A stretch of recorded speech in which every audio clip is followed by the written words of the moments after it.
화면 잘 보이시나요? 안 밝을라나? 여기다가 이렇게 필기할 거거든요. 보이시죠? 네. 에어컨 혹시 뭐 추우면은 말씀해 주세요. 지난 시간에는 실습실이어가지고 이렇게 막 얼굴을 보는 그런 느낌이 별로 없었는데 오늘은 이렇게 한 40명에 가까운 사람들의 얼굴이 이렇게 있으니까 또 다르게 되게 또 적응이 안 되네요. 네, 그렇고요. 제가 비대면을 할 때는 막 수업 시작하기 전에나 아니면은 뭐 쉬는 시간 같은 때 되게 노래를 많이 틀었었거든요. 그냥 뭐 그냥 쉬는 김에 그냥 노래나 영상 같은 거 틀어놓고 그냥 구경도 하고 그냥 뭐 주제 전환도 하고 그러면서 뭐 가요 같은 거 틀 때도 있고 아니면은 제가 추천을 해줄 만한 여러 가지 장르의 것들 뭐 뮤지컬 노래도 하고 막 클래식도 나오고 뭐 이런 거 되게 많이 했었거든요. 그래서 이번 학기에도 그거를 좀 해볼까 생각을 하는데 이 비대면이랑 또 다르게 여기서 노래 틀어 놓으려니까 그것도 되게 약간 어색하네요. 어쨌든 그렇습니다. 세팅은 해놨습니다.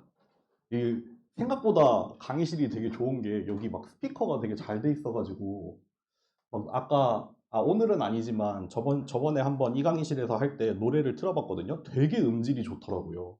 그래서 좀 노래 듣는 맛이 있겠다. 뭐 그런 생각을 좀 했습니다. 네. 이렇게 좀 아이스 브레이킹을 해보고 시작을 할게요. 그, 그 강의 계획, 뉴진스 노래 들으려 했었는데. 요즘 어텐션 쳐돌입니다. 어텐션 너무 좋아요. 그, 다음 주 월요일이 빨간 날이잖아요. 그래서 빨간 날이 원래 실습하는 날인데, 그날 우리가 수업을 못 하는데 실습을 하기는 해야 돼요. 우리 파이썬 맨 처음에 설치를 하고 아나콘다 설치하고 넘파이 기본적인 거 그리고 뭐 매플롯 라이브러리 그래프 그리는 라이브러리 그거 쓰는 방법 간단하게 볼 거거든요. 수업을 하겠다는 말은 아니에요. 근데 그 다음 주부터 바로 리니어 리그레션을 들어가야 돼서 다음 주 월요일 요거를 녹화를 해서 올려드릴게요. 안타깝지만 녹화를 해서 올려드릴 테니까 요걸 보세요. 제가 이번 주 금요일까지 올려드릴 테니까 요거를 보시면 될 것 같고 또 뿐만 아니라 봐야 될 게 그럼 두 개가 되겠죠. 하나는 월요일 수업을 대체하는 이 파이썬 수업을 들어야 되고 다른 하나는 이 리니어 리그레션에 해당하는 프리 클래스가 또 금요일에 올라오겠죠. 그러니까 금요일까지 올라오는 게 파이썬이랑 리니어 리그레션 사전 강의랑 요거 두 개가 올라올 겁니다.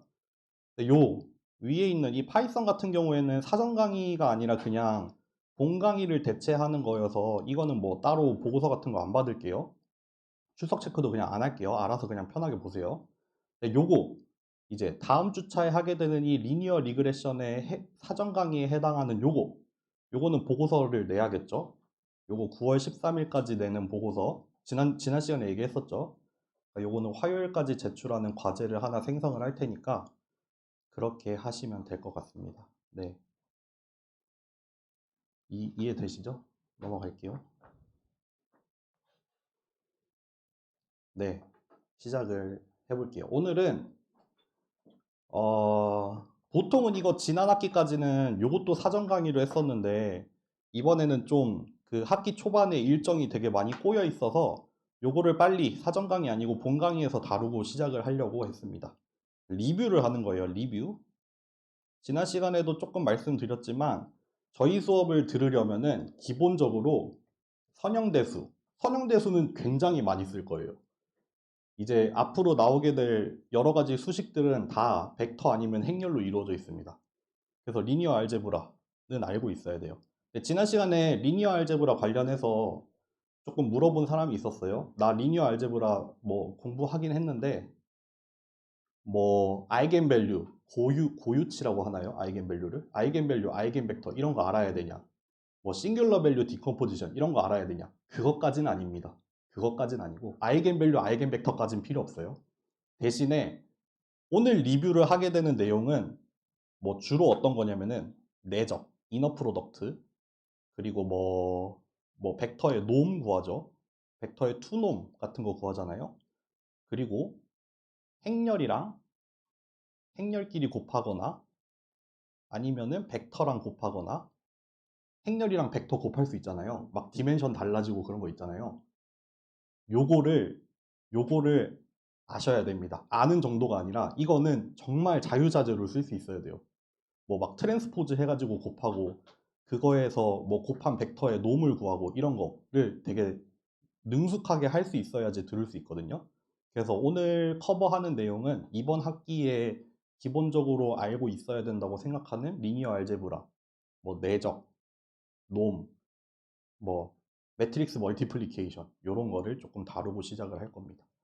마찬가지로 확률은 근데 그렇게까지 뭐 많이 쓰진 않아요. 생각보다 머신러닝 해보니까 확률을 그렇게 많이 쓰진 않더라고요. 근데 제 생각에는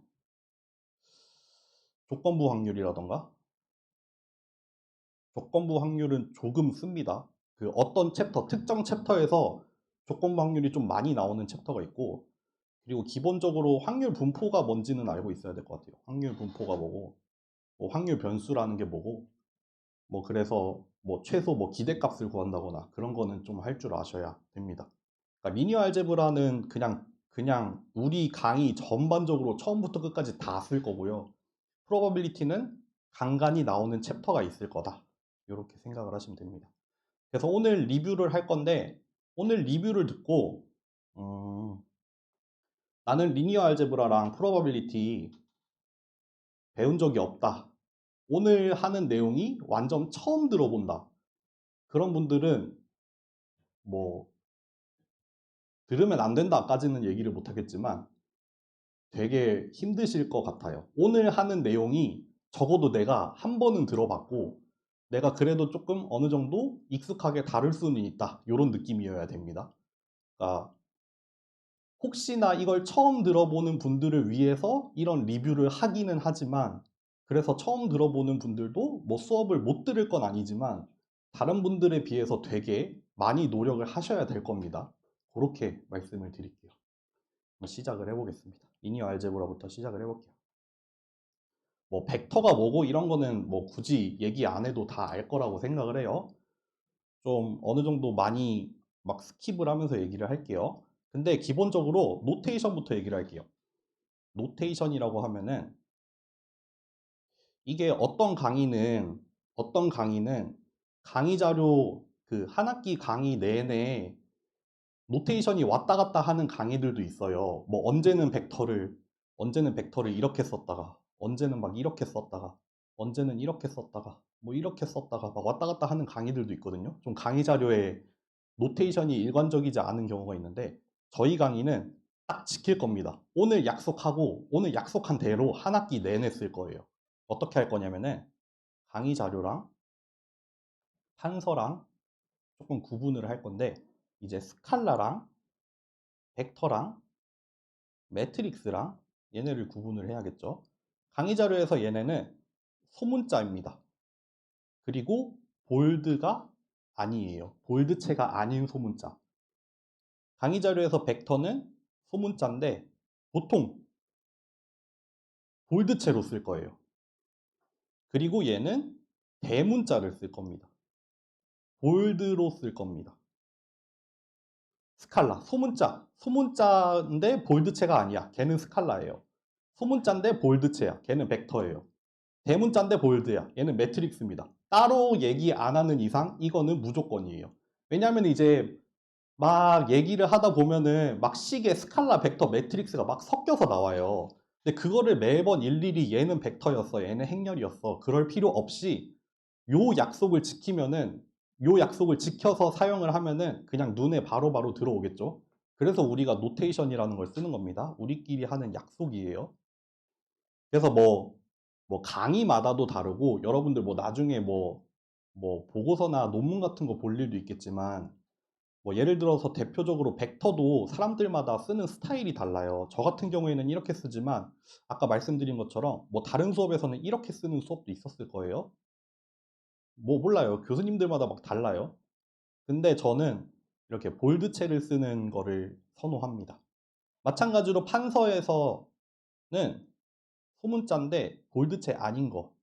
근데 판서에서는 볼드체를 쓰기가 어렵잖아요. 그 두껍게 하는 걸 내가 손으로 쓰기가 어렵단 말이에요.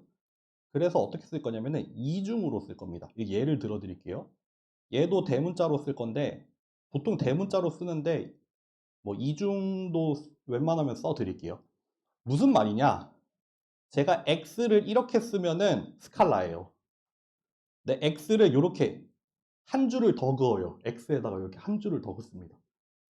이러면은 벡터예요. 근데 이건 좀 구분하기 어렵지만 하여튼 대문자는 적당히 크게 써볼게요. 이렇게 쓰면은 매트릭스입니다.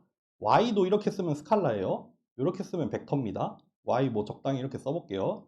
Z를 이렇게 쓰면 벡터입니다.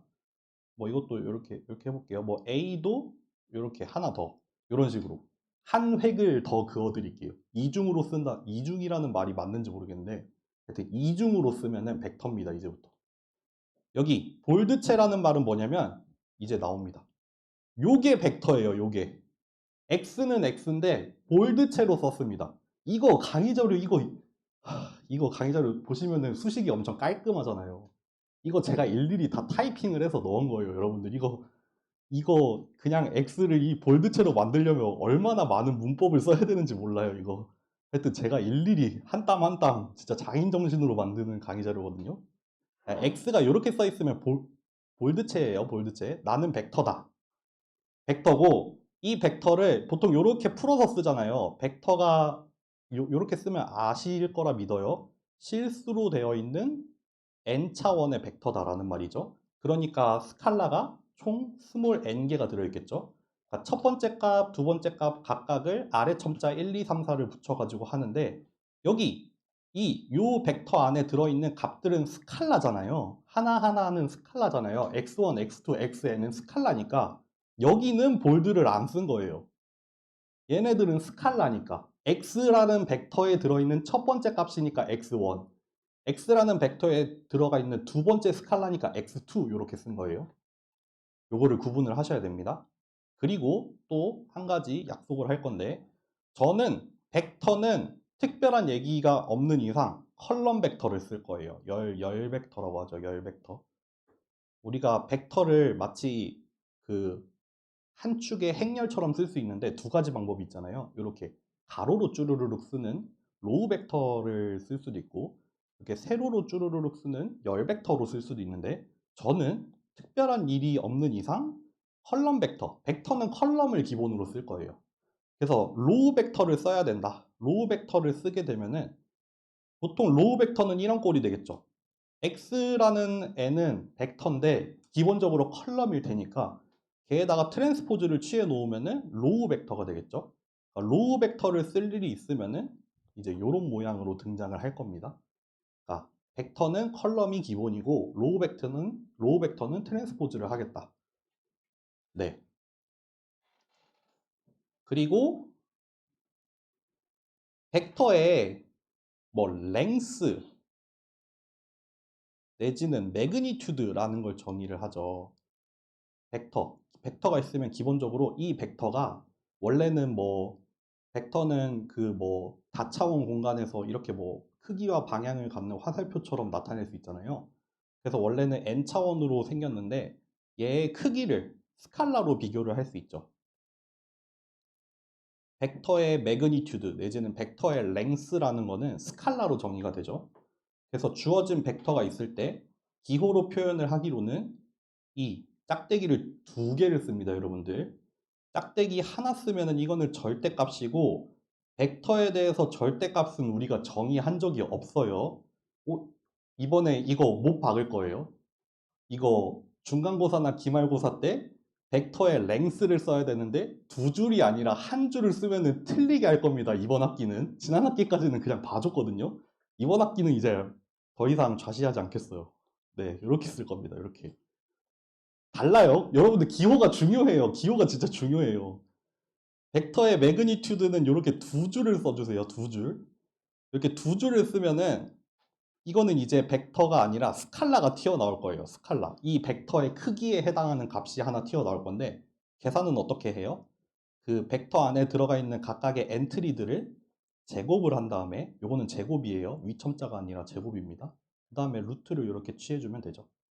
뭐 간단하게 우리 x라는 벡터 하나 1, 0, 2라는 벡터가 있어요. 요거 벡터의 랭스 한번 구해볼까요? 요거 어떻게 나올까요? 그러면은 루트를 해서 얘 제곱, 얘 제곱, 얘 제곱을 해서 이렇게 루트 5가 나오죠. 요게 벡터의 랭스입니다, 여러분들. 이렇게 나오면은 자동적으로 주어진 벡터에 대해서 어떤 스칼라로 계산을 할 수 있는 랭스를 구해라 라는 거구나 라고 아셔야 됩니다. 그리고 뭐 매그니튜드에 대해서는 이렇게 이러면은 이거 등가라는 거죠. 등가. 그러니까 예를 들어서 매그니튜드가 0인 애는 요거는 여러분들 스칼라 0이고 요거는 0 벡터예요. 벡터. 0으로 가득 차 있는 벡터. 그래서 매그니튜드가 0인 벡터는 오로지 0 벡터이고 0 벡터의 크기는 0이 되죠. 스칼라 0이 되죠. 이게 왼쪽에서 오른쪽으로 가는 것도 참이고 오른쪽에서 왼쪽으로 가는 것도 참이니까 이렇게 화살표를 양쪽으로 그려놓은 거예요. 그렇기 때문에 이 좌변이랑 우변은 동일한 말이다라는 표현을 하는 거죠. 수학적으로. 이렇게 화살표를 이렇게 쓰는 거. 보통 영어로 쓰면은 if and only if라고 하죠. 왼쪽으로 가고 오른쪽으로 가고 둘 다 해당이 되기 때문에 두 개는 동일하다. 그런 표현입니다. 벡터의 크기가 0이면 그건 무조건 0벡터일 수밖에 없죠. 네, 넘어갈게요. 벡터끼리 더하는 거. 벡터끼리 더하는 거는 언제 가능하냐면은 두 벡터의 뭐라고 하면 좋을까? 파이썬 용어를 빌릴게요. 쉐입이 동일할 때죠. 선형대수로 표현을 하면은 두 벡터의 디멘션이 같을 때인데 우리는 디멘션보다는 좀 쉐입이라는 말을 좀 더 씁시다. 뭐 두 벡터의 크기 내지는 사이즈 내지는 쉐입이 동일할 때 그때만 더할 수 있어요. 이런 거 안 된다는 말이죠. 얘랑 얘는 못 더하죠. 하나는 2차원이고 하나는 3차원이니까 두 개는 못 더해요. 너무 당연한 얘기 같죠? 여러분들이 과제 하시면서 만나는 넘파이 오류 중에 이 오류가 굉장히 자주 등장을 할 겁니다. 막 코드를 짜서 돌렸는데 넘파이 오류가 나왔어. 무슨 벡터 에디션인지 벡터 썸인지 하여튼 벡터 썸이 안 된대. 뭐 쉐입이 안 맞아서 더하기를 할 수 없다. 이런 오류 문구가 분명히 이번 학기에 한 번 이상 보실 거예요. 그런 오류 문구를 보면은 내가 벡터끼리 더하는 어느 부분이 있었는데 거기에 쉐입이 안 맞았구나 라고 생각을 하시면 됩니다. 네, 너무 당연하지만 겪게 될 문제입니다. 그래서 이거 벡터끼리 더하는 거 어떻게 하냐면은 그냥 각각의 자리에 있는 애들끼리 더하면 되죠. 첫 번째는 첫 번째 끼리, 두 번째는 두 번째 거끼리 이렇게 착착착착 더하면 구할 수 있죠. 네. 마찬가지로 벡터랑 스칼라를 곱하는 거예요. 이제 보면 아셔야 돼요. 얘는 벡터고 보통 스칼라의 알파벳을 쓰기도 하지만 이렇게 뭐 그리스 알파벳을 쓰기도 해요. 그냥 스칼라임을 더 편하게 표시하기 위해서. 그래서 람다를 쓴 거예요. 그러니까 벡터 x에다가 스칼라 람다 배를 하면은 풀어서 쓰면은 이 람다 곱하기 이 벡터인데 이거 어떻게 되죠? 여기 스칼라를 이렇게 안쪽에다가 이렇게 곱하면 되죠. 그래서 각각의 자리에 들어있는 스칼라에다가 람다 배를 하면 됩니다. 예를 들면은 뭐 x가 1, 0, 마이너스 1인데 여기에다가 두 배를 하면은 간단하게 이렇게 구할 수 있죠. 각각의 자리에 두 배를 하면 됩니다. 넘어갈게요. 그리고 벡터의 이너 프로덕트, 한국말로는 내적이라고 하죠. 벡터끼리 곱하는 거, 그러니까 앞에서는 벡터끼리 더하는 거, 그리고 벡터에다가 스칼라를 곱하는 거를 했으면은 여기서는 벡터끼리 곱하는 건데 벡터의 내적 같은 경우에는 두 개의 벡터가 등장을 해서 얘네 둘 사이의 내적을 구하죠. 그 결과로 나오는 거는 스칼라가 되죠. 이거 기억하세요, 이거. 너무 당연한 얘기지만 기억하셔야 됩니다. 벡터랑 벡터랑 내적하면 스칼라가 나옵니다. 벡터랑 벡터랑 내적하면 스칼라가 됩니다. 그래서 뭐 계산을 하는 거는 계산보다 일단 뭐 표시를 쓰자면은 요렇게 두 벡터끼리 곱하겠다. 이렇게 점을 하나 찍죠. 벡터랑 벡터 사이에 점을 찍어 놓으면은 두 벡터끼리 이너 프로덕트를 취하겠다예요. 그래서 이거를 이너 프로덕트라고 하지만 요 이름을 따서 닷 프로덕트라고 하기도 하죠. 그래서 이거 numPy에 보면은 닷이라는 함수를 쓰기도 하죠. 이너 프로덕트를 구할 때 닷이라는 함수를 쓰기도 해요. 닷 프로덕트니까 닷이라고 된 이름을 쓸 거예요. 근데 그 뒤에서 나오게 될 그 매트릭스 멀티플리케이션, 행렬끼리 곱하는 걸 이용하면 요렇게도 쓸 수 있죠. 요게 로우 벡터죠. 로우 벡터. 뭐 1 by n짜리 로우 벡터가 나올 거고, 요렇게 쓰면은 n by 1짜리 컬럼 벡터가 나오는데, 요거를 각각 행렬로 봤을 때 요렇게 쓰면은 두 행렬끼리의 곱이 돼요. 두 행렬끼리의 곱에는 점을 찍지 않아요. 여러분들 엄밀하게 따지면은 뭐 행렬과 행렬끼리의 곱 또는 행렬과 벡터끼리의 곱에서는 점을 안 찍습니다. 어쨌든 요거를 두 행렬의 곱으로 구하려면은 이렇게 하나에다가는 트랜스포즈를 취하고 다른 하나는 그냥 냅둔 다음에 이제 트랜스포즈 취한 거를 앞에다 두고 안 취한 걸 뒤에다 둔 다음에 두 개의 행렬 곱을 수행을 하면은 자연스럽게 이너 프로덕트가 구해진다죠. 계산은 어떻게 해요? 각 자리에 있는 값들끼리 곱한 다음에 요거 스칼라 곱이죠. 걔네들을 전부 다 더하면 된다. 하나만 예를 들어 봅시다.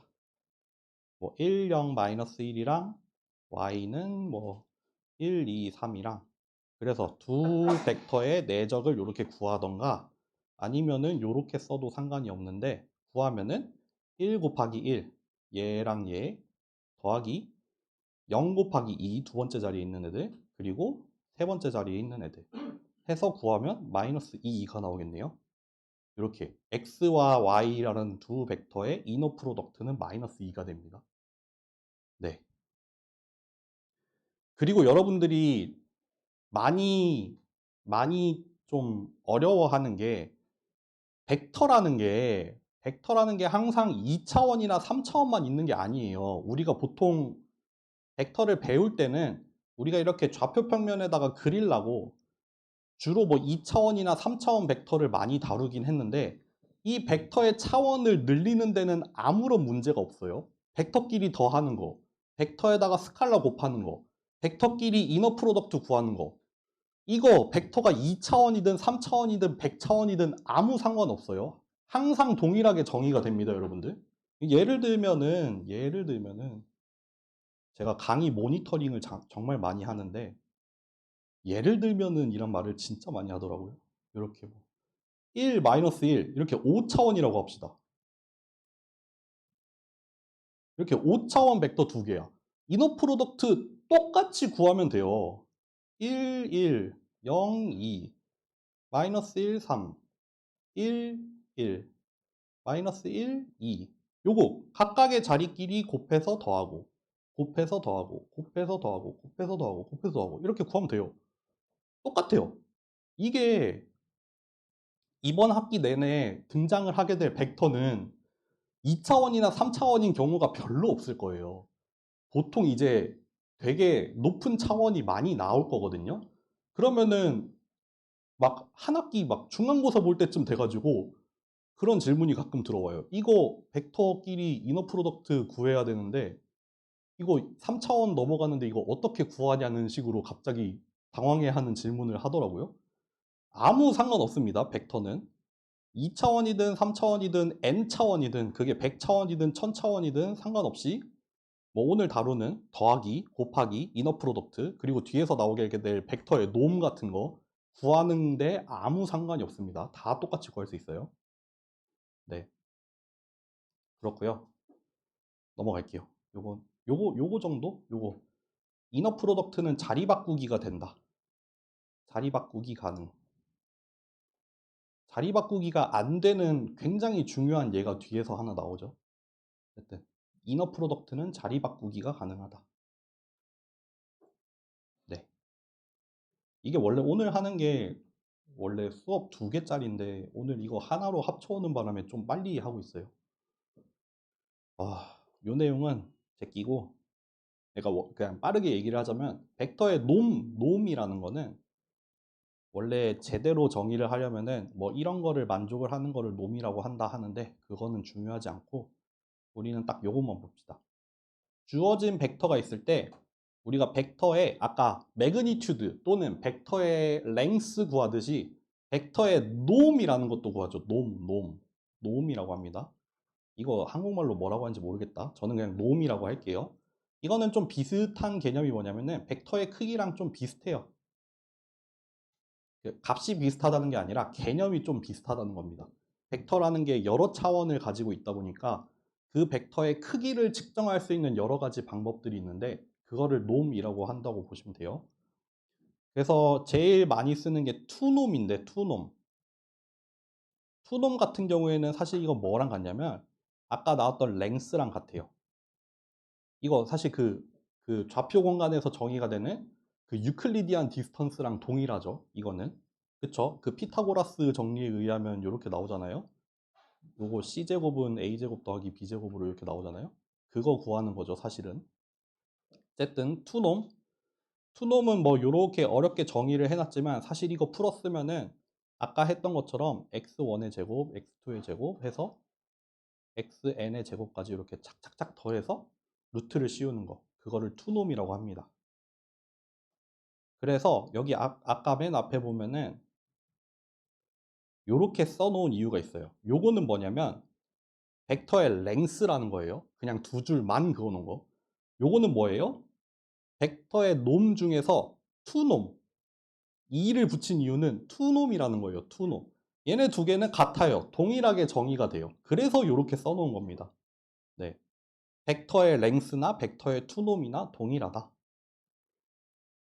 그럼 투놈만 있냐? 투놈 말고도 다른 놈도 있습니다. 다른 놈도 있습니다. 네. 원놈도 있고 여기 보면은 이렇게 원놈, 투놈처럼 이렇게 숫자가 붙잖아요. 그렇게 원놈, 투놈이 있듯이 일반적으로 P놈이 있어요. P놈. P에다가 3을 넣어도 되고 4를 넣어도 되고 5를 넣어도 되고 이렇게 원놈, 투놈, 뭐 쓰리놈 본 적은 없어요. 하여튼 차곡차곡 갈 수 있어서 이거를 좀 일반화된 표현으로 P놈이라고 표현을 해요. 근데 일반적으로 쓰면은 이렇게 됩니다. 이 벡터 안에 들어있는 값들을 P승을 한 다음에 투놈이니까 아까는 제곱을 했겠죠.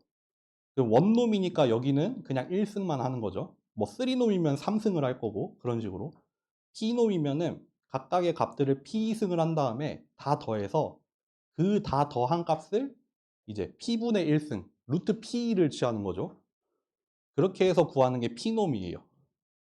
P놈까지 볼 일은 별로 없을 거고 원놈 정도는 기억해 두시면 좋습니다. 원놈은 우리 수업 때 나옵니다. 그래서 한번 예를 들어봅시다. 얘의 투놈을 구해보면은 얼마죠? 바로 나오시겠지만 투놈을 구하면 루트 2죠. 얘의 원놈을 구하면은 얼마죠? 이거는 2겠네요. 절대값을 취해서 다 더한 거. 요거를 우리가 원놈이라고 부릅니다. 네. 뭐 한번 듣고 지나가면 좋은 거. 인피닛 놈이라는 것도 있어요. 인피닛 놈. 그거는 뭐냐면 절대값 중에 제일 큰 값. 그러니까 이 x의 인피닛 놈을 구하면은 1이 나옵니다. 예를 들어서 뭐 여기가 마이너스 3이 되면은 얘는 3이 됩니다. 절대값 중에 제일 큰 값. 그게 인피닛 놈인데 우리 수업에서 볼 일은 없을 거고 머신러닝이나 뭐 종종 등장하는 놈 중에 하나입니다. 네.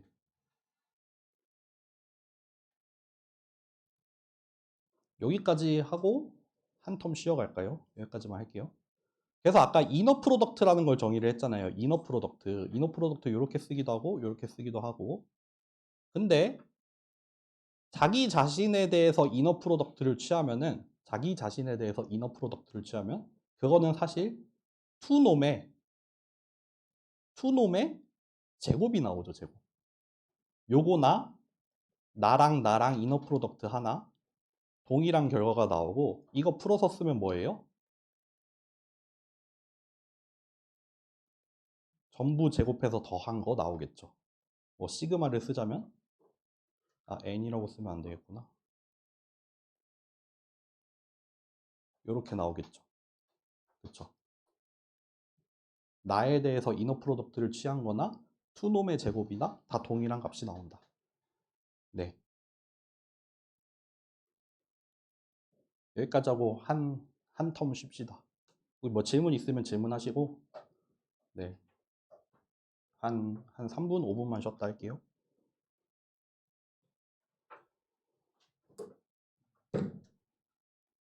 그래서 한 30분씩 3번 정도? 이제 첫 번째 갔죠. 두 번째 한번 가볼게요. 저는 꼭 시작할 때 뭔가 아이스 브레이킹을 해야 된다는 강박관념이 있는데 뭐 무슨 얘기하면 좋지? 모르겠네. 혹시 나는 일주일에 운동을 최소 이틀 3일은 한다. 손.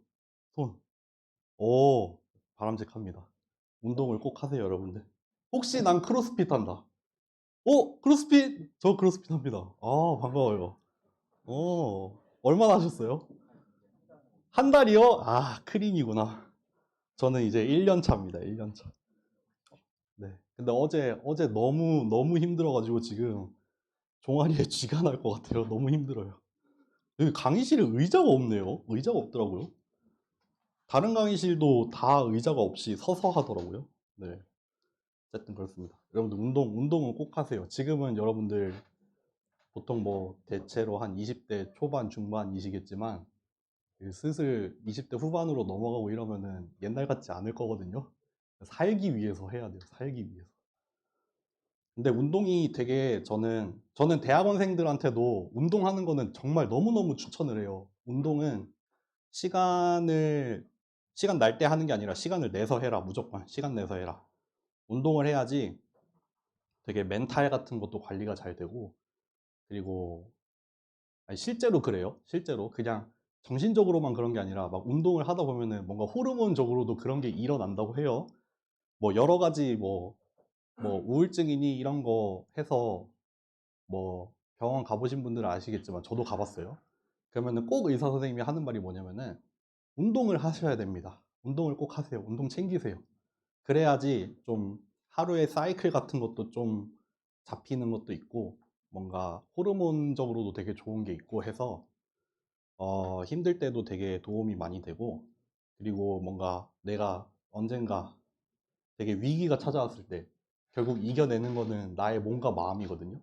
그럴 때 정말 도움이 되는 게 운동이니까 뭐 지금은 안 하시더라도 언젠가 꼭 자기가 좋아라 하는 운동 하나쯤은 찾아서 꾸준히 하시는 걸 정말 추천드릴게요. 저는 저의 운동의 역사는 대학원생 때부터 시작했는데 지금까지 거쳐온 게 벌써 수영도 한 3년을 했었고, 배드민턴도 한 3년, 4년 쳤었고, 그 다음에 이제 애기 낳아가지고 한 2년 운동 못 하다가, 그리고 이제 요즘에는 크로스핏을 하고 있거든요. 어쨌든 그렇습니다. 갑자기 왜 이렇게 표정이 엄청 짠해지는 느낌이네. 네, 그렇습니다. 가볼게요. 근데 크로스핏은 너무 재밌는 것 같아요. 재밌어요. 추천합니다. 죽을 만큼 힘들지만 재밌습니다. 행렬은 행렬은 행렬 어떻게 생겼는지 다 아시죠?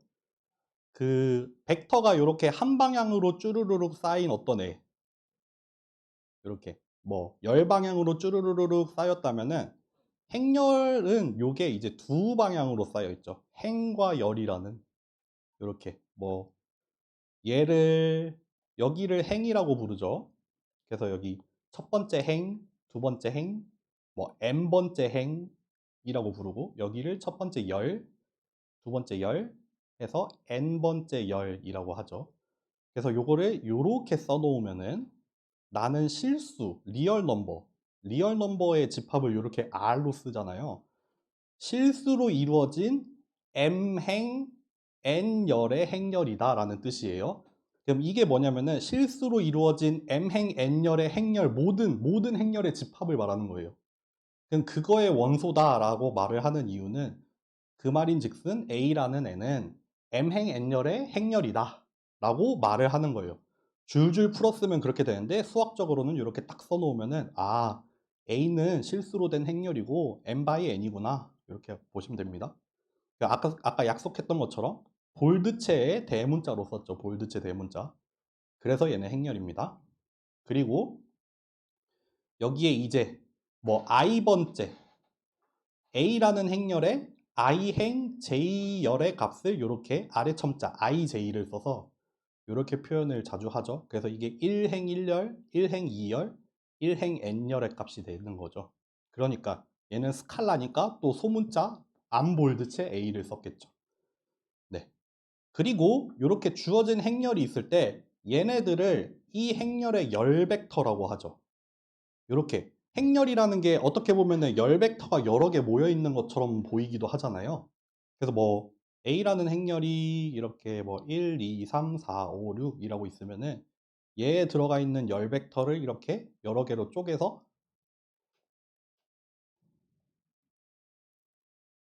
이렇게 그 행렬의 열을 이루고 있는 벡터들, 그래서 이 행렬의 열 벡터다라는 말도 하죠. 마찬가지로 이렇게 그 행렬의 행 벡터를 나누기도 해요. 그때는 이제 요렇게 나뉘겠죠. 뭐 이렇게 써볼까요? 아이고 잠깐만요. 이렇게 1, 2, 3 저는 컬럼 벡터를 기본으로 쓴다고 했으니까 4, 5, 6 이렇게 두 개를 둘 수가 있고, 뭐 이런 경우에는 얘를 이렇게 A 틸다의 트랜스포즈, A 틸다의 트랜스포즈 이렇게, 아이고 너무 작아서 안 보이네. 뭐 이렇게 쓰기도 합니다. 이렇게 쓸 일은 별로 없을 것 같은데, 이렇게 열벡 아닌가? 좀 있나?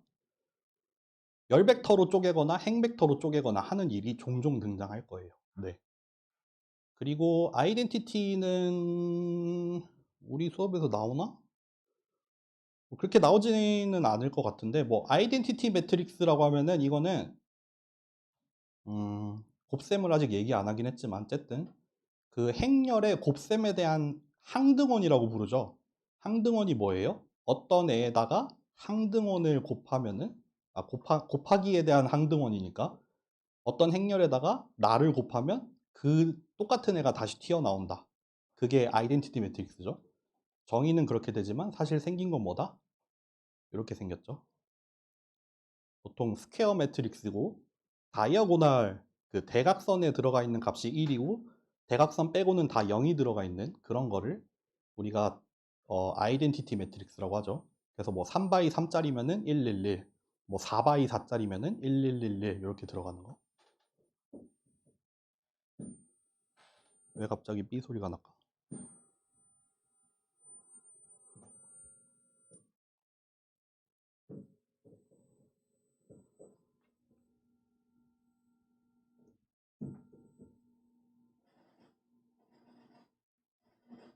아이 뭐야?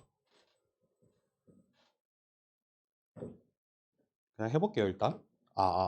많이 거슬리면은 그냥 마이크 끄고 할게요. 일단 그냥 안 나올 때까지 해봅시다. 많이 거슬리면 얘기해 주세요. 끕시다. 행렬끼리 아이고 행렬끼리 더하는 거는 벡터끼리 더하는 거랑 똑같죠. 그래서 역시나 얘는 마찬가지로 같은 쉐입끼리만 더할 수 있죠.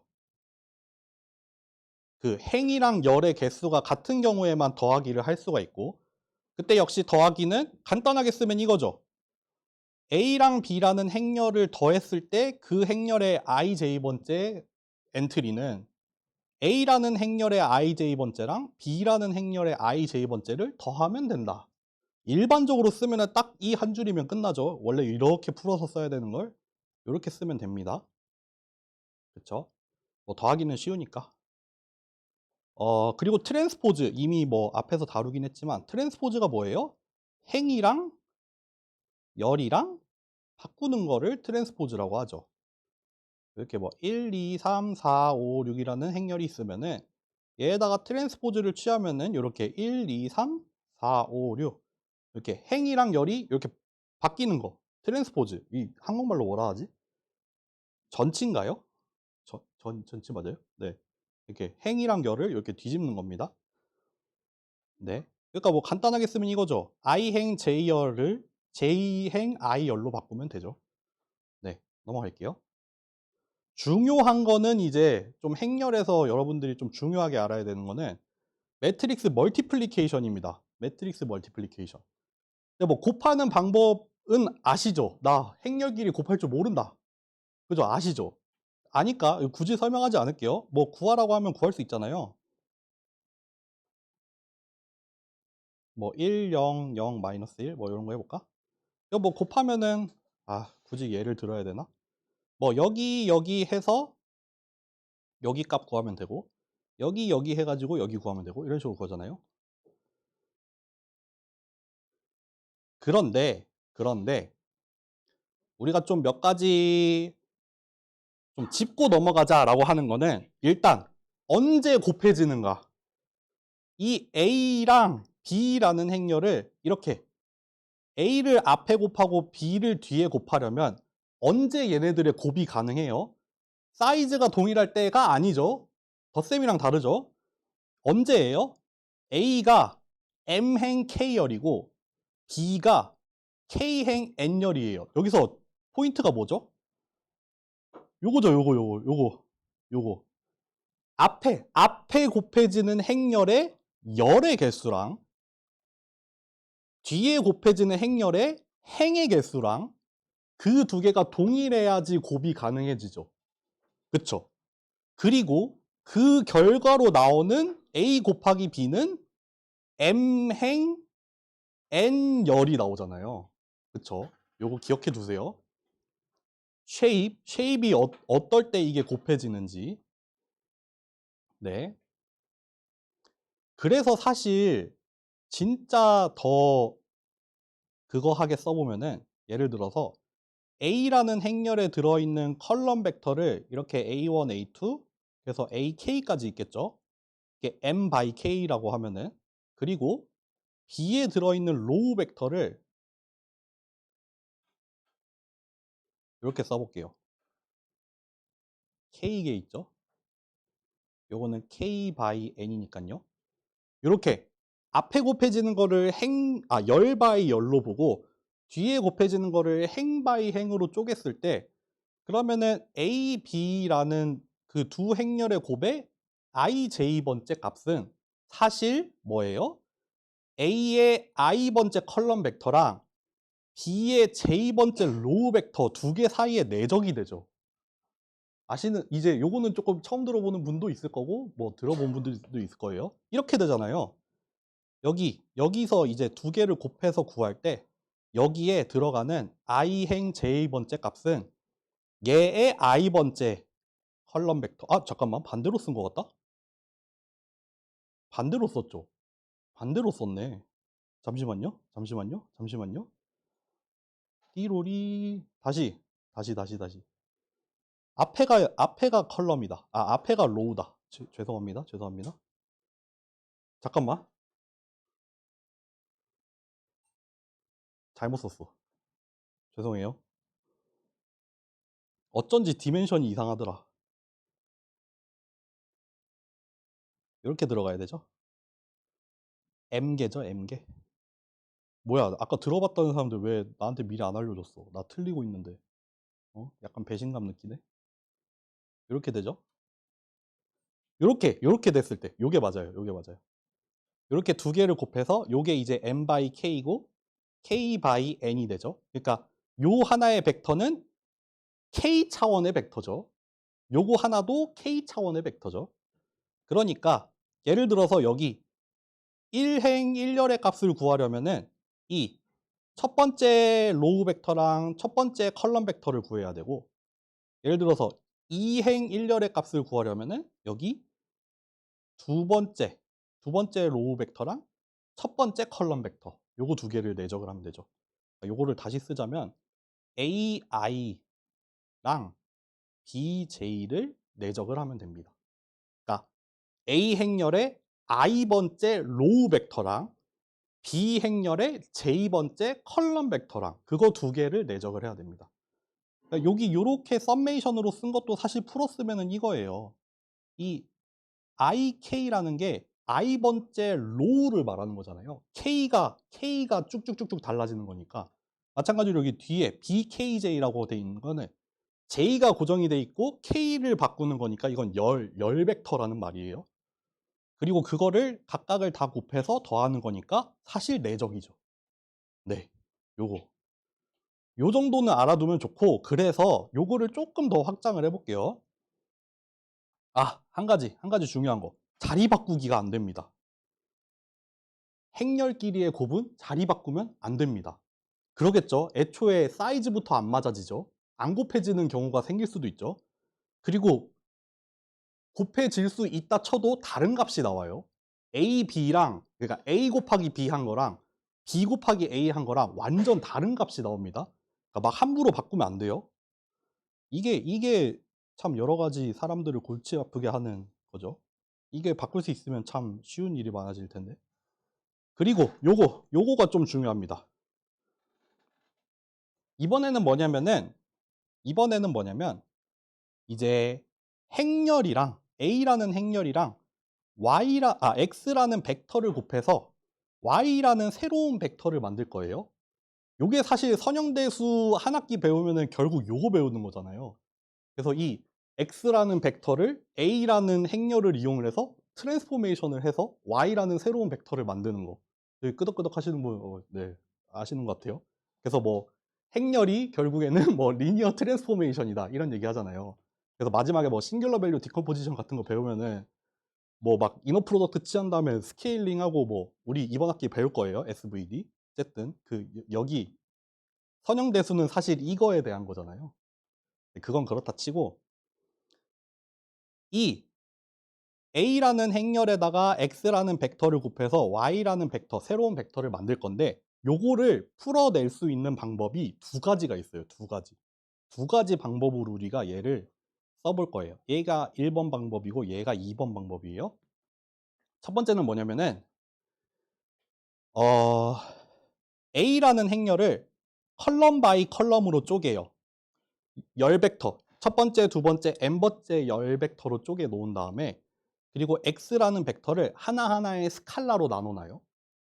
그러면은 요 행렬과 요 벡터의 곱은 사실 어떻게 전개가 되냐면은 요 첫 번째 컬럼 벡터에다가 이 스칼라를 곱하고 두 번째 컬럼 벡터에다가 요 두 번째 스칼라를 곱하고 우리가 이거를 리니어 컨비네이션이라고 부르죠.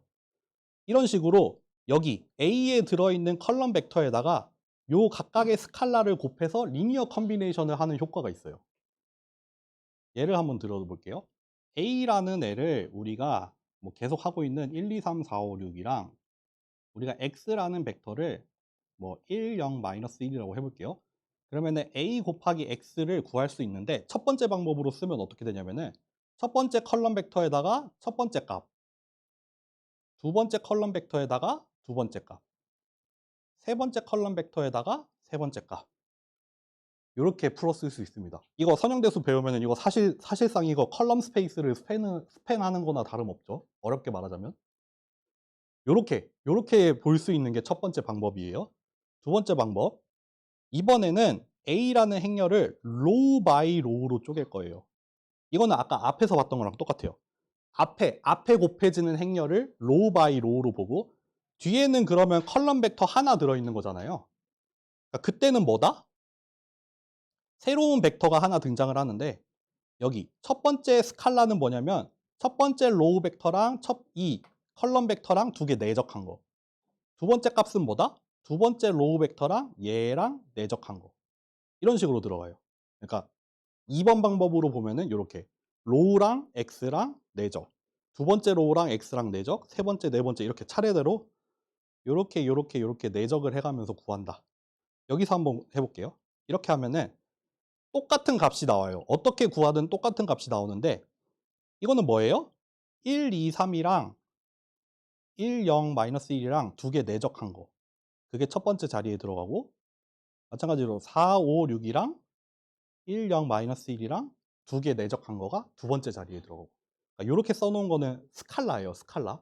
벡터랑 벡터끼리 내적한 거니까 스칼라예요. 얘도 스칼라 한 개죠. 요렇게 구해도 2차원짜리 벡터가 나올 거고 요렇게 구해도 2차원짜리 벡터가 나옵니다. 구하는 방법이 다를 뿐이지 결과는 동일해져요. 요렇게 할 수 있습니다. 여러분들 이거 너무 빨리 설명한 것 같긴 한데 요거는 뭐 우리 수업에서도 많이 쓸 거지만 여러분들 앞으로 선형대수를 다루게 되는 여러 수업에서 두고두고 써먹을 만한 겁니다. 이거는 좀 잘 기억해 두세요. 네. 여기까지 하면 행렬 끝났네. 여기까지 뭐 질문 있나요? 질문? 여기서 또 한 텀 끊어갈까 하는데. 질문 있으시면 질문하고 또 한 5분 쉬었다 합시다. 네. 노래 한 곡 땡길까? 노래 한번 조금 한번 테스트 한번 해볼게요. 다시 하겠습니다. 저는 또 아이스 브레이킹에 대한 강박관념. 저는 집에 이거를 진짜 추천해요. 보통 여러분들도 이제 뭐 자취를 한다거나 나중에 독립을 한다거나 결혼을 한다거나 뭐 결혼 안 할 수도 있겠지만 어쨌든 보통은 테레비를 많이 투자를 하잖아요. 테레비 크고 좋은 거. 근데 저는 뭐 어쩌다가 그런지 모르겠는데 스피커를 하나 좋은 걸 샀어요. 스피커. 물론 그렇다고 테레비가 엄청 좋은 건 아니고 그냥 옛날에 자취할 때부터 쓰던 테레비가 하나 있어서 테레비는 별 생각이 없었고 사운드바를 하나 샀단 말이에요. 사운드바 조금 돈 써서 한 50만 원 정도 되는 걸 샀어요. 너무 좋아요. 너무너무너무너무 좋아요. 사실 테레비 딱 보는 순간밖에 못 쓰잖아요. 테레비 볼 일이 사실 특히 애기 생기니까 이제 테레비 거의 없는 거나 다름없어졌는데 그 스피커는 우리가 그냥 아무것도 다른 거 할 때도 노래를 틀어놔도 되잖아요.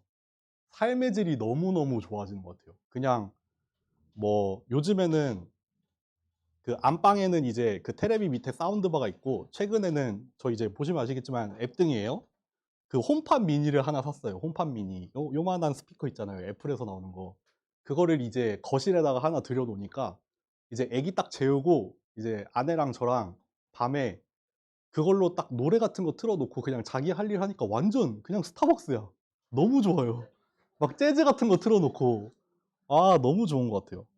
그러니까 되게 모르겠어요. 저는 막 노래 듣는 거를 되게 그냥 뭐 보통 노래 듣는 거 되게 많이 좋아하시잖아요.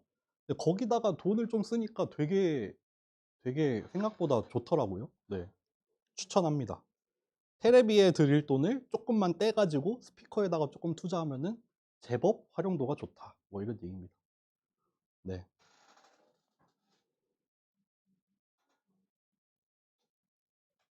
저는 그리고 약간 공부할 때 도서관보다는 스타벅스파였거든요. 특히 막 대학원생 때 이제 막 졸업할 때 되면은 논문 같은 거 많이 쓰거든요. 근데 막 연구실은 이제 막 5년, 6년 이렇게 있었으니까 너무 지긋지긋하고 좀 다른 데 가서 하고 싶은데 도서관에서는 너무 조용해서 잘 못하고 그래서 진짜 매일같이 스타벅스 가가지고 거기 앉아서 막 노트북으로 했는데 약간 막 뭐 된 느낌도 들고 되게 좋잖아요. 스타벅스에서 하면은 막 노트북으로 막 탁탁 막 논문 쓰고 있고 하니까 되게 잘 되더라고요. 그때 기억이 너무 좋은 기억으로 남아 있습니다. 확률 끝내고 오늘 뭐 저는 웬만하면은 수업 2시간을 다 채울 생각은 별로 없고 뭐 길어도 한 1시간 반 정도에서 끊으려고 노력을 할 거거든요. 그리고 막 사전 강의도 있고 하니까 여러분 들어야 되는 건 많잖아요. 어쨌든 그렇습니다. 확률 해볼게요. 확률도 뭐 여러분들 어느 정도 다 아신다고 생각을 해서 뭘 얘기를 하면 좋을까? 확률은 근데 뭐 특별히 할 얘기가 없는데 그냥 뭐 몇 가지 예를 들어서 확률 변수라는 게 뭐고 그래서 확률 분포라는 게 뭐 하는 일인고 그래서 이거가 주어졌을 때 뭐 기대값 구하는 거 조금 해보고 그리고 뭐 조건부 확률에 대해서 하나 예를 들어볼까 싶은데요. 그리고 좀 몇 가지 대표적인 확률 분포로 이제 유니폼이랑 가우시안이랑 요거 딱 2개만 보는 거 요거 정도로 합시다. 그 나중에 베이즈 디오렘이라는 것도 있는데 이거는 조금 어려운 내용이고 나중에 기말고사 기간 때쯤에 요거를 한번 제대로 파는 날이 올 거거든요. 오늘은 요거는 안 할게요. 요거 정도 해봅시다. 그 확률 변수라고 하면은 여러분들 확률이나 확률 통계를 뭐 들으셔서 아시겠지만 뭐 어렴풋하게 개념은 있겠지만 그냥 제가 느끼기에 확률 변수라는 거는 변수는 변수예요. 우리가 그냥 x라는 변수가 있어서 뭐 얘가 실수일 거야라고 얘기를 할 수도 있고 얘는 뭐 벡터야 아니면 실제로 얘는 뭐 이런 값이야라고 얘기를 하잖아요. 이런 걸 변수라고 하잖아요. 대충 말하면은 확률 변수는 뭐냐면은 변수는 변수인데 얘가 확률적으로 등장하는 애예요. 확률적으로. 얘가 어떤 값으로 딱 뭐 결정이 되는 게 아니라 얘가 등장할 수 있는 게 여러 개예요, 값이. 값이 여러 개고 그렇기 때문에 그렇기 때문에 이 확률 변수라는 애는 항상 같이 들고 다니는 게 뭐예요? 확률 분포라는 걸 들고 다녀야 되죠. 확률 변수라는 거는 그러니까 값이 달라질 수 있는 어떤 변수고 그게 확률적으로 나타나는 변수잖아요. 그러니까 확률 분포 없이는 얘가 정의가 되지 않아요. 그냥 아무런 정보가 없는 거죠. 확률 변수만 있으면은 뭐 너는 뭐 하는 앤지 모르죠. 얘가 어떤 확률로 어떤 값이 어떻게 나타나는지 모르잖아요. 그런 거를 이제 어 나타내 주는 게 확률 분포가 되겠죠. 확률 분포. 그래서 이 정도로 요약이 될 것 같아요. 결국 뭐 제가 뭐 확률이랑 통계 수업 되게 많이 들어봤는데 여러 개를 듣고 나서 이제 "확률 변수가 뭐냐?"라고 설명을 해 보라라고 하면은 이렇게 얘기를 할 것 같아요. 그러니까 확률 변수라는 애는 항상 확률 분포가 따라다녀요. 그래서 확률 분포라는 걸 통해서 뭔가 계산이 가능해지죠. 내가 뭔가 확률을 계산을 하든 뭐 어떤 사건의 확률을 계산을 하든 뭐 기대값을 계산을 하든 간에 확률 분포를 가지고 뭔가 실제 측정이 이루어지죠. 네. 그래서 뭐 엄밀하게 말하면은 뭐 확률 변수라는 거는 이거 뭐 배우신 분들은 알겠지만 뭐 사건에 해당이 되는 어떤 뭐 숫자다. 그래서 뭐 트리플 나와 가지고 뭐 이것저것 하는데 뭐 그것까지는 필요 없을 것 같고 어쨌든 어떤 이벤트에 대응이 된다. 어떤 확률적으로 일어나는 이벤트에 대응이 된다. 예를 들면은 뭐 주사위를 던졌을 때 나오는 숫자 이런 거 확률 변수가 될 수 있죠. 1, 2, 3, 4, 5, 6이라는 숫자가 나올 수 있는데 그 나올 수 있는 숫자들이 각각의 확률을 가지고 있으니까 뭐 동전을 던졌을 때 뭐 동전을 100번 던졌는데 앞면이 나온 개수 이러면은 뭐 0 개부터 100 개까지 어떤 확률 분포를 가지고 나타나게 되죠. 네. 고런 거라고 일단 간단하게 소개를 해 볼게요. 뭐 우리 수업이랑 관련이 있는 건 아니고 하는 김에 그냥 얘기를 해 봤어요. 그래서 확률 변수는 사실 이렇게 말하면 틀린 말이에요. 확률 변수는 디스크리트랑 컨티뉴어스로 나뉜다라고 얘기하면 틀려요. 왜냐하면은 디스크리트도 아니고 컨티뉴어스도 아닌 경우도 있거든요. 근데 뭐 어쨌든 두 가지 유형으로 구분을 해볼 수는 있죠. 뭐 하나는 디스크리트 랜덤 베리어블, 다른 하나는 컨티뉴어스 랜덤 베리어블. 뭐 그게 섞여 있는 경우도 있어요. 여러분들 머신러닝에서 디스크리트한 게 출력으로 나오면 이거 뭐라고 부른다 했죠? 지난 시간에? C로 시작하는 거? 클래시피케이션이라고 하죠. 만약에 컨티뉴어스한 게 출력값으로 나오면 뭐였죠? R로 시작했죠. 리그레션이었죠. 기억하셔야 됩니다. 요런 게 뭐 디스크리트 랜덤 베리어블 클래시피케이션이랑 뭐 엮일 수도 있겠죠. 어쨌든 간에. 확률 변수라는 게 디스크리트 내지는 컨티뉴어스로 구분을 하는 것도 비슷하죠. 예를 들어서 주사위의 숫자 같은 거 이런 거 확률 변수인데 값들이 뚝뚝뚝뚝 끊어져 있죠. 뭐 죽었니 살았니 이런 것도 될 수도 있고 뭐 여러 가지 카운트를 한다거나 뭐 코로나 확진자 수 이런 거 디스크리트 랜덤 베리어블이죠. 뭐 반면에 컨티뉴어스한 랜덤 베리어블도 당연히 있죠. 뭐 그냥 실수로 이루어진 것들. 우리 수업에서 컨티뉴어스한 경우도 많이 볼 텐데 뭐가 있을까? 컨티뉴어스한 경우 나올 겁니다. 뭐 리그레션 같은 거에서도 나올 수도 있고 어쨌든 이제 연속적으로 이루어져 있는 거. 그래서 확률 분포라는 게 크게는 이것도 역시 아닌 경우도 있어요. 원래 probability distribution이라는 거는 항상 정의가 되는데 probability mass function이나 probability density function은 정의가 안 되는 경우도 있어요. 확률 변수의 종류에 따라서. 근데 일반적인 경우는 아니어서 사실 볼 일이 별로 없죠. 어찌 됐든 간에. 프로바빌리티 매스 펑션 하나 예를 들면은 이런 거죠. 주사위의 눈을 우리가 확률 변수 x라고 했을 때 얘가 나올 수 있는 값은 이렇게 6개의 값이 있고 그거의 확률은 이렇게 나오잖아요. 요게 프로바빌리티 매스 펑션이죠. 디스크리트한 랜덤 베리어블이 있을 때 그 디스크리트 랜덤 베리어블의 확률 분포를 정의해주는 함수. 뭐 그래프로 그리자면은 이렇게 가로축에 x를 놓고 여기에 프로바빌리티를 놓으면은 이렇게 1, 2, 3, 4, 5, 6에 대해서 이렇게 뚝뚝 끊어져 있는 형태로 그래프가 나오겠죠. 왜냐하면은 이 확률 변수가 디스크리트해서 딱 특정 값에만 이렇게 존재를 하잖아요. 그러니까 연속일 필요 없이 1일 확률은 얼마, 2일 확률은 얼마, 3일 확률은 얼마 이런 식으로 이렇게 이런 형태로 나타나는 걸 probability mass function이라고 합니다. 네, 줄여서 PMF라고 하죠. 반면에 probability density function 같은 경우에는 대표적으로 뭐 가우시안 분포 같은 게 probability density죠. 이렇게 생겼는데 이거는 여기 가로축이 정확하게는 probability라기보다는 probability의 밀도가 돼요. density가 돼요. 왜냐하면은 이 연속으로 존재하는 continuous random variable 같은 경우에는 얘가 뭐 특정 값일 확률 같은 거는 정의가 되지 않아요. 연속으로 존재하다 보니까 우리가 실수 같은 거가 있는데 실수는 무한히 많잖아요. 연속적으로. 근데 그 중에서 특정 값, 딱 특정 위치 딱 찍어가지고 얘가 요거 1 확률 그런 거는 안 나오고 그게 아니라 이런 식으로 정의가 되죠. 뭐 이렇게 영역으로 정의가 되죠. 뭐 이거 표준정규 분포라고 하면은 이렇게 돼서 이 면적 값이 프로바빌리티가 되죠. 그러니까 적분을 해야 되죠. 그러니까 적분을 해야 프로바빌리티가 나오니까 요 함수 자체는 덴지티가 되죠. 밀도가 되죠.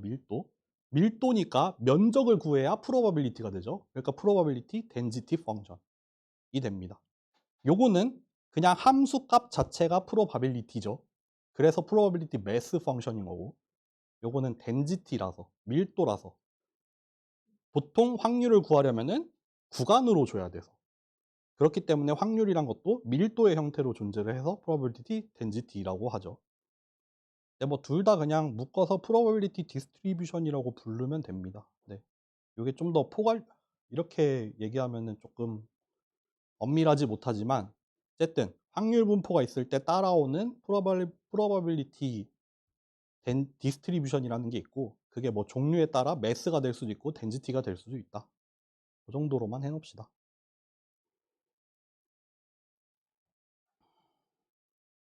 조건부 확률 하나 예를 들어볼까? 잠시만요. 예를 하나만 만들어 보자.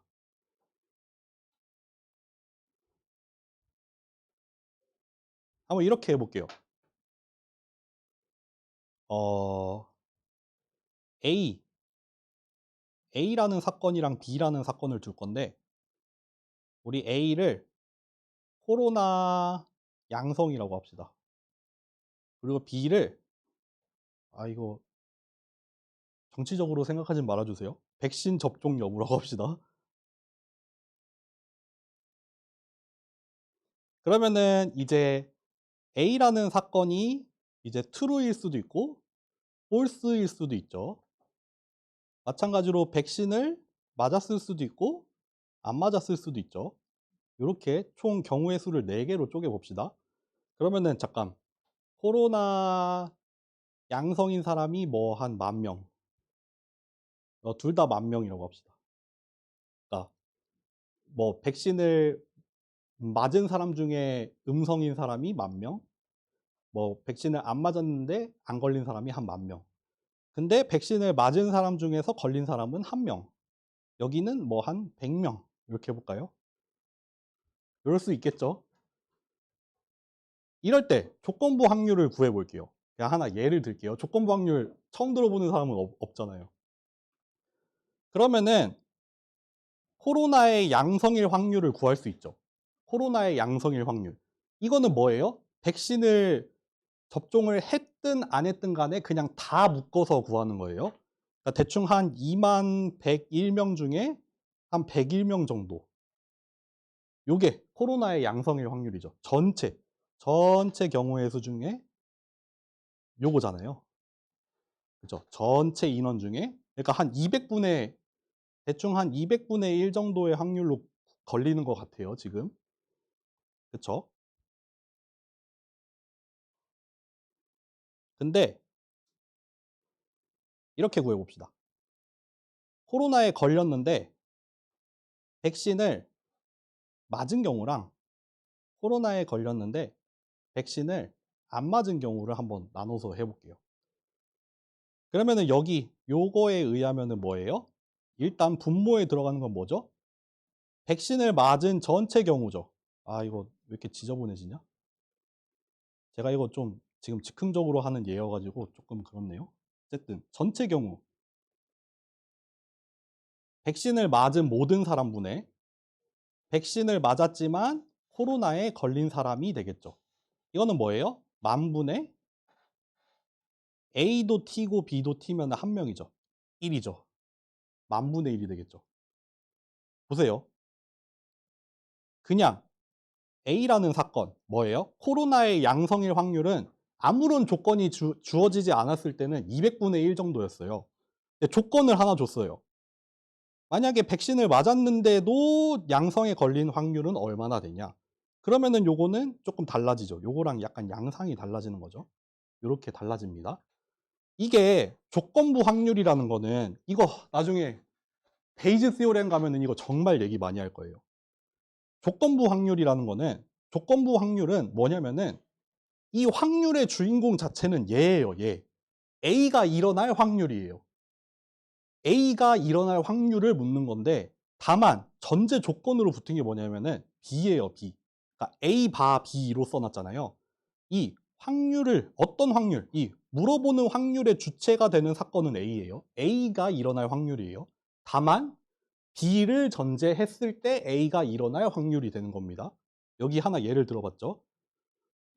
이제 코로나의 양성일 확률이에요. 기본적으로 코로나가 양성일 확률을 물어보는 건데 어떠한 전제 조건도 없을 경우랑 조건이 하나 들어갔을 때랑 어쨌든 같은 거에 대해서 물어보는 확률이에요. 조건이 달라졌을 뿐이에요. 그러니까 뭐 그냥 해석을 해보자면은 그냥 접종 여부와 상관없을 때랑 접종을 맞았을 때랑 양성이 될 확률이 이렇게 달라진다. 그 달라지는 조건 자체는 요거 때문이죠. 정확히 말하면은 여기 이 전체 경우의 수를 예로 한정을 짓잖아요. 여기 전체 경우의 수를 예로 한정을 짓죠. 그러니까 B라는 사건은 일단 일어났고 그 중에서 B도 일어났는데 A도 일어났을 확률을 묻는 거잖아요.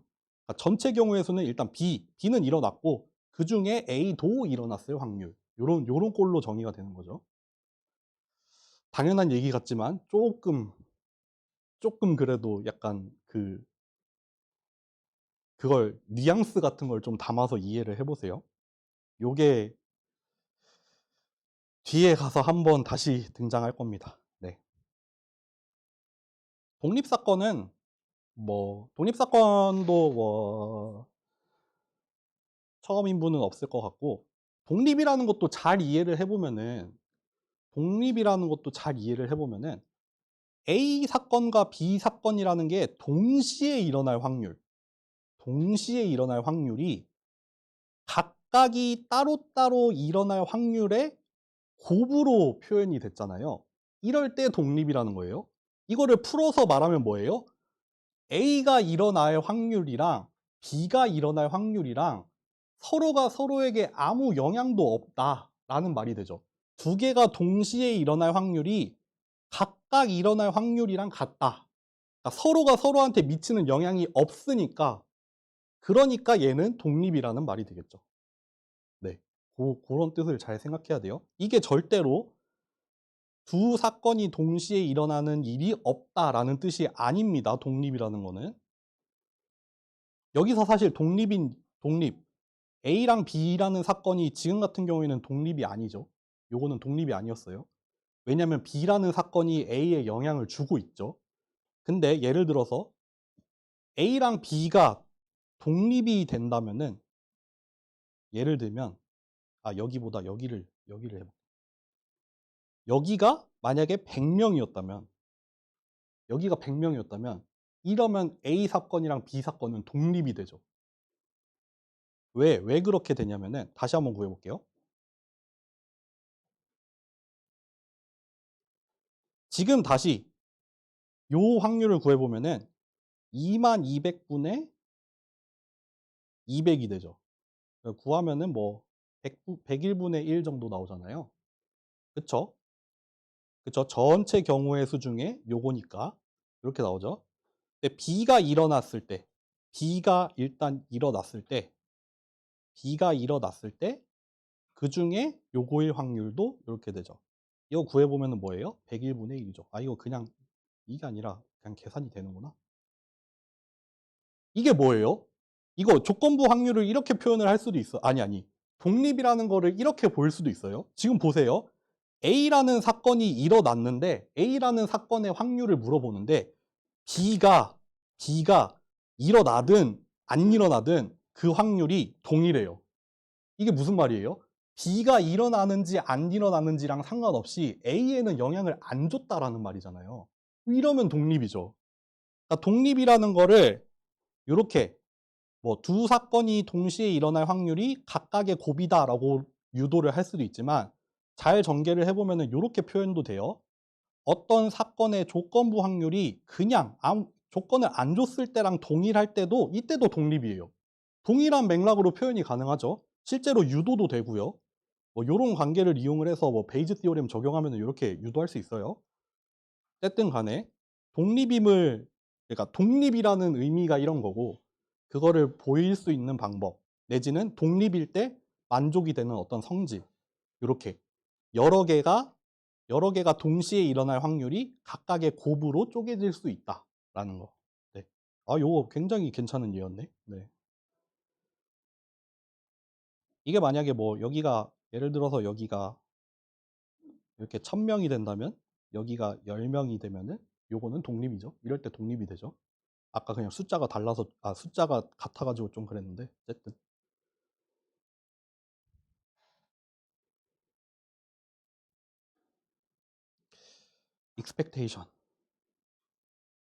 익스펙테이션 우리 수업에 나왔던 것 같기도 한데 익스펙테이션을 처음 들어보는 분도 역시 없을 거라 생각을 하고 조금 더 얘기를 해볼게요.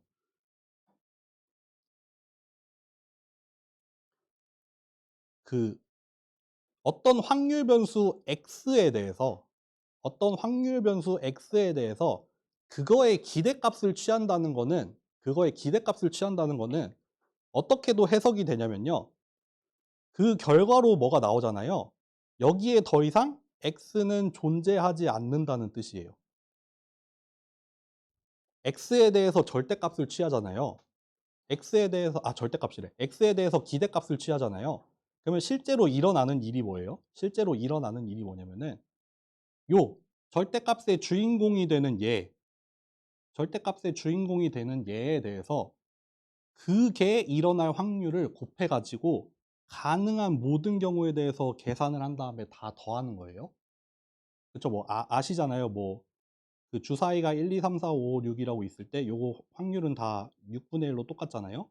그럼 얘의 절대값 구하려면은 이 x라는 거의 절대값은 사실 가능한 모든 x에 대해서 그 x가 일어날 확률을 가지고 그 값과 그 값이 나타날 확률을 곱해서 다 더하는 거잖아요. 그러니까 1이 나올 확률이 6분의 1이고 2가 나올 확률도 6분의 1이고 해서 6이 나올 확률도 6분의 1 하면은 요거 3.5가 나오잖아요. 그러니까 이런 식으로 각각의 값이 나올 가능한 값이 나올 그 확률을 곱해서 다 더함으로써 요 값이 평균적으로 얼마가 나올지 왜냐하면 요런 식으로 확률 분포를 가지고 있으니까 여러 개의 값이 나올 수 있지만 그 값이 평균적으로 나올 만한 값을 기대할 만한 값을 구하는 거잖아요. 그렇게 구하죠. 그런데 그 기대값 조금 어려운 얘기긴 한데 이 기대값 기대값을 취함으로써 이 결과에는 x가 이제 날아가 버려요. 그러니까 왜냐하면은 확률 변수 x잖아요. 확률 변수 x인데 그 확률 변수 x에 대해서 기대값을 구하니까 이 x라는 거는 더 이상 변수로 존재하지 않고 그거에 대해서 평균적으로 기대가 되는 값으로 대체가 되죠. 이 썸메이션을 통해서. 그게 나타날 만한 대표적인 값, 확률적으로 등장할 만한 제일 대표되는 값으로 대체가 되죠. 그러니까 x는 사라져 버려요. 더 이상 이 우변을 이 익스펙테이션을 실제로 계산을 해 보면은 이 가능한 x에 대해서 모두 다 더해 버리잖아요. 그러니까 이제 x는 없어져요. 기대값을 취한다는 거는 그 변수가 사라진다. 그 변수를 없애버리고 그 변수 대신에 평균적으로 나타날 만한 값으로 얘를 바꿔버리겠다. 약간 이런 의미도 있습니다. 이게 조금 어려운 얘기지만 한번 들어만 보세요. 나중에 이 얘기 학기 중에 했던 것 같거든요. 이 얘기 다시 한번 나왔던 것 같아요. 제 기억에. 지금은 좀 어렵지만 나중에 가서 한번 다시 느껴보세요. 느낄 일이 있습니다. 와, 어려웠다. 이건 너무 어려웠다. 인정합니다. 어려웠다.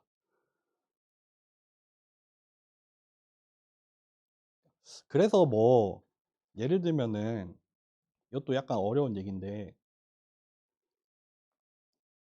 뭐 컨디셔널 익스펙테이션 같은 거 어디서 배워보신 분들 있을 것 같은데 뭐 이런 거 컨디셔널 익스펙테이션 이런 거 취하잖아요. 아이고.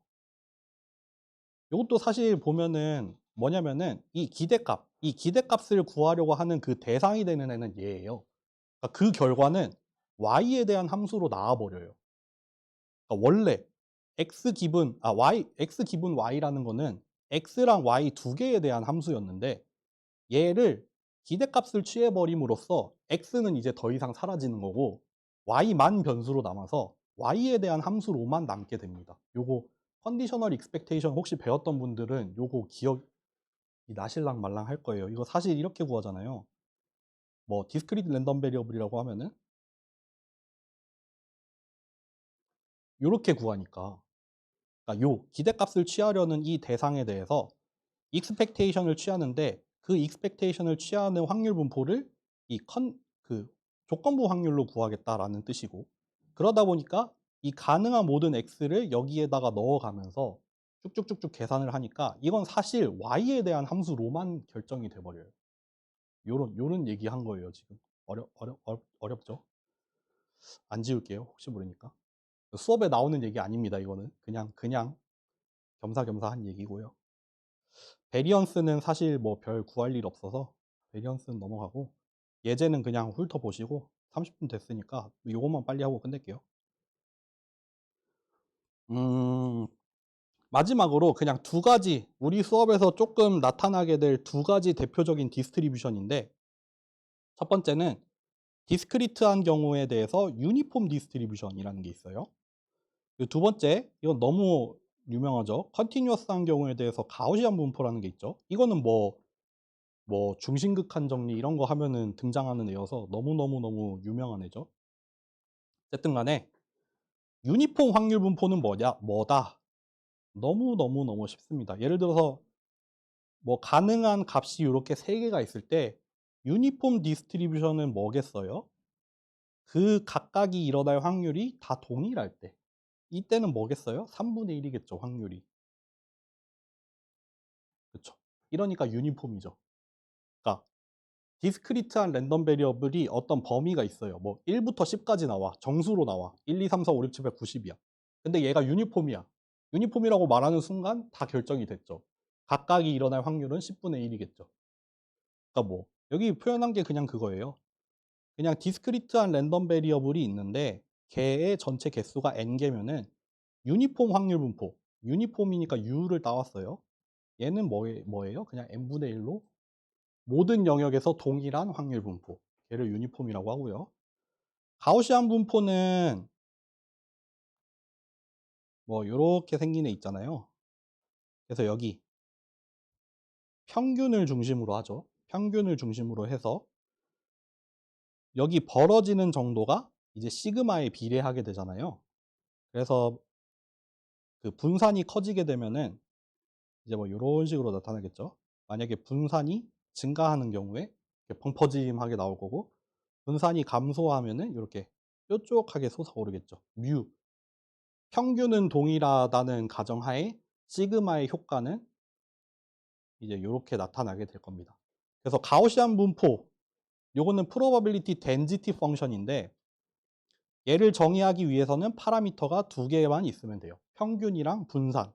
요거 두 개를 가지고 정의를 할 거고, probability density 펑션이니까 x에 대한 함수인데, 여기 x에 대한 함수긴 x에 대한 함수인데, 이 x에 대한 함수의 파라미터로 뮤랑 시그마를 필요로 하죠. 근데 보통 가우시안 분포 또는 노말 분포라서 n이라는 표현을 쓰고, 이 두 가지 파라미터를 이렇게 쓰기도 하고요. 실제 식은 이렇게 생겼습니다. 요거는 여러분들 좀 외워두실 필요가 있어요. 이거 스칼라인 경우랑 요거 멀티베리에이트라고 해서 이제 벡터 버전으로 가면은 또 이제 비슷한 꼴인데 약간 다르게 쓰이잖아요. 그거 정도는 좀 알아두시는 게 좋습니다. 이렇게 2파이 분산에다가 루트를 씌우고 익스포넨셜 2 곱하기 분산에 뮤로부터의 거리, 이렇게 구해지는 거. 요거를 그리면은 요런 모양으로 나오거든요. 네, 요 함수 정도는 그래도 확률 하시면은 외워놔야겠죠. 안 지울게요. 어쨌든 그러고 베이즈 띠오렘 안 할 거고, 그러면은 확률은 요 정도 얘기를 하고 오늘 수업은 마치겠습니다. 아까 말씀드렸지만 다음 주까지 해야 될 거 많죠. 다음 주 월요일 거 수업 대신에 녹화로 올라오는 거 들으셔야 되고, 다음 주 수요일 전까지 들어야 되는 사전 강의가 있습니다. 요거 두 개 있어요. 네, 여기까지 할게요.